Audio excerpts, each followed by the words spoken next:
Halo sobat-sobatku semua, selamat datang di channel Natalius Nata, channel yang selalu memberikan informasi yang bisa bermanfaat untuk Anda semua.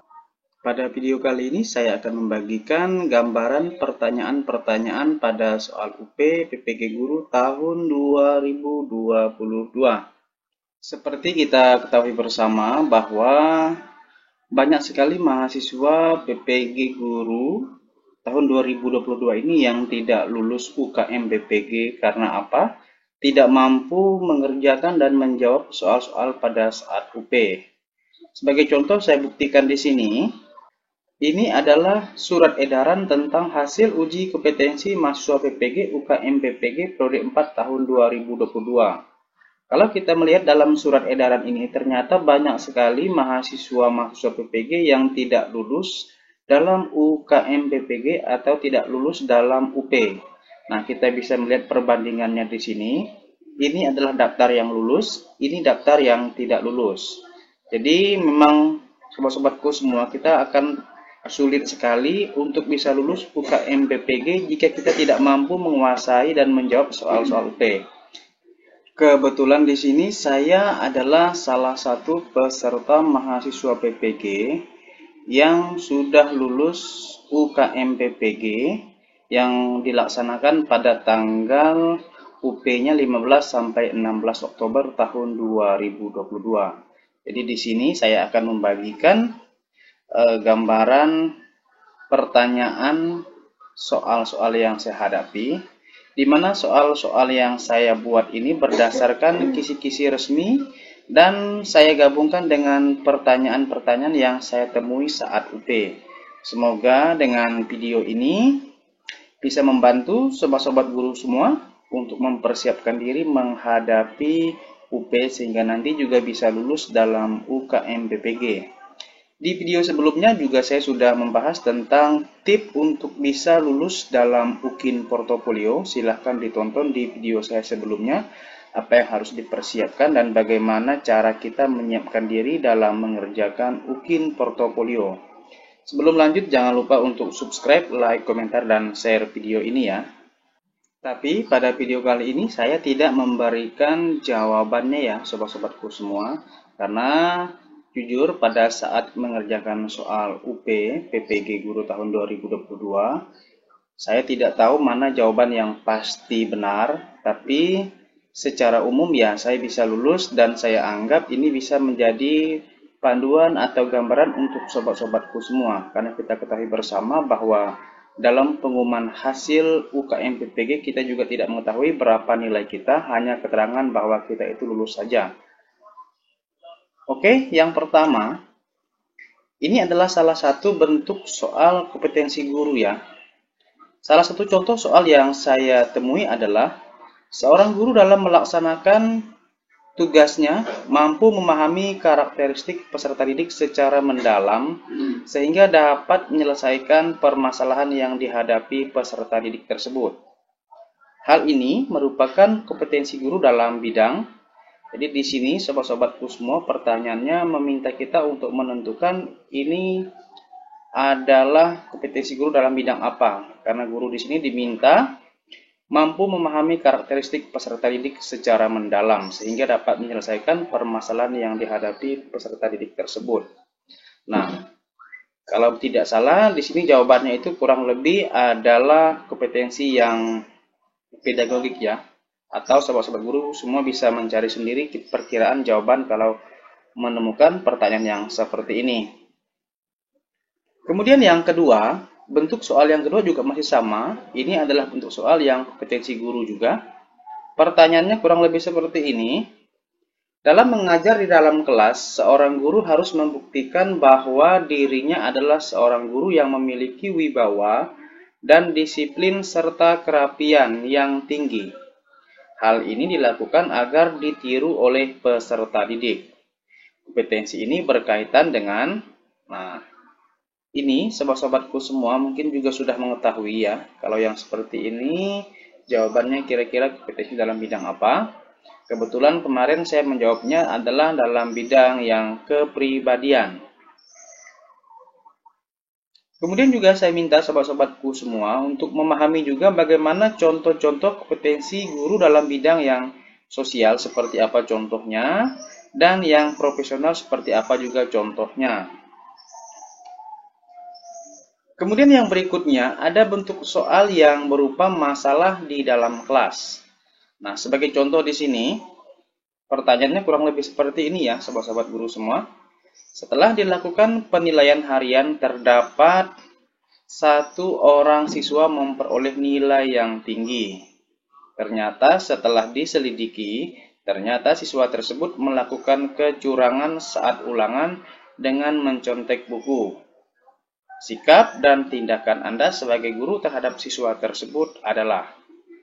Nah, sobat-sobat guru semua, bentuk soal yang kita temui dalam proses pembelajaran kelas itu biasanya pilihan jawabannya itu semuanya kalau kita lihat itu hampir benar ya. Tapi bagaimana kira-kira sobat-sobat guru semua untuk memilih mana yang menurut sobat-sobat guru semua itu jawaban yang paling benar? Karena ini berkaitan dengan sikap dan tindakan kita jika menemukan sebuah permasalahan dalam pembelajaran di dalam kelas. Kemudian yang kedua, yang berikutnya juga masih berkaitan dengan bentuk soal masalah dalam kelas. Contoh soalnya kurang lebih seperti ini. Salah satu pendekatan yang tepat dilakukan guru untuk mengatasi peserta didik yang tidak aktif dalam proses pembelajaran adalah. Nah, sobat-sobat guru semua, di sini sebenarnya yang diminta ini adalah pendekatan ini ya. Apa pendekatan yang cocok untuk mengatasi siswa yang tidak aktif? Kebetulan saya kemarin itu memilih jawabannya adalah pendekatan yang saintifik ya. Atau mungkin bisa jadi sobat-sobat guru semua mempunyai pilihan jawaban tersendiri yang menurut sobat-sobat guru itu benar, silahkan nanti pilih sendiri. Kemudian juga ada bentuk soal yang berkaitan dengan remedial atau pengayaan. Nah, contoh soalnya kurang lebih seperti ini. Dari 30 peserta didik yang mengikuti ulangan harian, terdapat 18 peserta didik yang belum mampu mencapai ketuntasan. Jenis remedial yang sesuai dengan 18 peserta tersebut adalah. Nah, di sini sobat-sobat guru semua bisa jadi nanti yang ditanyakan adalah remedial atau pengayaan. Jadi silahkan sobat-sobat guru semua pahami bentuk-bentuk remedial atau bentuk-bentuk pengayaan ya. Ada yang bentuk remedial dan pengayaan yang secara individu, berkelompok, tutor sebaya, dan lain-lain. Nanti silahkan dipahami dan dicari sendiri. Kurang lebih pertanyaannya seperti ini. Kemudian yang berikutnya, ini adalah bentuk soal yang berkaitan dengan materi dan soal HOTS. Contoh pertanyaannya kurang lebih seperti ini, sobat-sobat guru semua. Jika seorang guru ingin menyampaikan materi pelajaran dengan tingkat pemikiran tinggi kepada siswa, maka langkah pertama yang harus dilakukan adalah. Nah, pertanyaan ini, sobat-sobat guru semua meminta kita untuk memilih apa yang pertama kali harus dilakukan jika ingin menyampaikan materi kepada siswa dengan tingkat pemikiran yang tinggi. Silakan sobat-sobat guru semua bisa mencari referensi untuk menjawab kemungkinan pertanyaan yang seperti ini. Kemudian yang berikutnya masih berkaitan dengan bentuk soal dan materi dan soal HOTS. Nah, ini pertanyaannya kurang lebih seperti ini. Manakah kata kerja operasional yang termasuk dalam kategori HOTS untuk dimasukkan dalam sebuah indikator pencapaian kompetensi? Nah, sobat-sobat guru semua, kita ketahui bersama bahwa kata kerja operasional atau KKO itu ada sampai 6 ya. Ada yang C1, C2, C3, C4, C5, C6. Nah, di sini kita diminta kalau pertanyaan seperti ini untuk memilih mana kira-kira kategori soal yang HOTS, yang dimulai dari nomor 4, C4, C5, C6. Dan dicari kata kerja yang C4, C5, C6. Ya. Kalau mampu menguasai itu, maka nanti akan mampu untuk mengerjakan gambaran bentuk soal yang seperti ini. Kemudian yang berikutnya, sobat-sobat guru semua, ini adalah bentuk soal yang berkaitan dengan pembelajaran berbasis ICT. Nah, ini adalah bentuk soal yang sangat sulit menurut saya, karena di sini kita diminta untuk berkaitan dengan teknologi, ya. Salah satu contoh soal seperti ini ya, kurang lebih. Salah satu manfaat yang didapat oleh seorang guru dari pembelajaran secara daring menggunakan Google Classroom adalah. Nah, di sini sobat-sobat guru semua, kira-kira apa sih manfaat yang diperoleh guru melakukan pembelajaran menggunakan yang Google Classroom? Nanti silahkan dicari referensinya, apa manfaat pembelajaran menggunakan Google Classroom. Kemudian yang berikutnya masih berkaitan dengan pembelajaran yang berbasis ICT ini. Pertanyaannya kurang lebih seperti ini. Salah satu manfaat dari Google Drive dalam menerapkan pembelajaran daring adalah. Nah, sobat-sobat guru semua, saya memang tidak memberikan jawabannya. Jadi silahkan sobat-sobat guru semua nanti setelah menonton video ini mencari sendiri jawabannya apa manfaat dari Google Drive gitu ya. Maka nanti jika ketemu soal yang seperti ini sudah mempunyai gambaran untuk bisa mengisi dan menjawab pertanyaan yang berkaitan dengan pembelajaran berbasis ICT ini. Kemudian yang berikutnya masih berkaitan dengan pembelajaran berbasis ICT. Pertanyaannya ada yang seperti ini ya, sobat-sobat guru semua. Salah satu manfaat menggunakan media PowerPoint dalam pembelajaran adalah. Nah, jadi ada pertanyaan yang berkaitan dengan apa sih manfaat kita dalam pembelajaran itu menggunakan media PowerPoint. Apa manfaatnya dan apa-apa saja yang bisa kita gunakan di dalam media PowerPoint itu sendiri. Kemudian juga masih ada sobat-sobatku semua berkaitan dengan pembelajaran berbasis ICT ini. Banyak yang menanyakan seperti ini ya. Halaman awal atau muka dari sebuah situs web yang sering kali digunakan untuk mencari sebuah informasi disebut. Nah, kalau tidak salah pilihan jawabannya itu seperti ini ya sobat-sobatku semua. Ada yang pilihan A misalnya www, kemudian yang B HTML, kemudian ada yang URL dan sebagainya. Jadi silahkan sobat-sobatku semua menguasai yang istilah-istilah yang berkaitan dengan pencarian di dalam pembelajaran berbasis ICT ini. Nah, kemudian sobat-sobat guru semua, yang paling banyak keluar itu berkaitan dengan ini ya, bentuk soal yang berupa penelitian tindakan kelas. Ini yang paling banyak keluar.